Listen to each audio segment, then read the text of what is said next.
Welcome back to the 2008 Harley build. Last time we got this bike completely torn down. Now it's time to do prep on all of the plastics that we took off of this bike. We were actually really surprised how many plastics there were. This was so much work to get all of this ready. So we laid out some blankets, that way the cement wouldn't scratch our parts. And we actually didn't have enough blankets, so we decided to use this elk skin that my dad had laying around. This is going to make sure that none of the plastics are scratched as we sand them. No, I'm just kidding. So we laid out another blanket, and now it's time to start prepping. And I think this is by far my least favorite part of painting, of doing restorations. Like, this is the low of the low for me.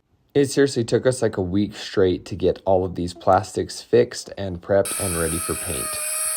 The tank was fun just because it had this Harley sticker right in the middle of it, so we had to sand that all the way out because we're not going to be running that anymore, and I had to go all the way down to bare metal and then feather that out from there.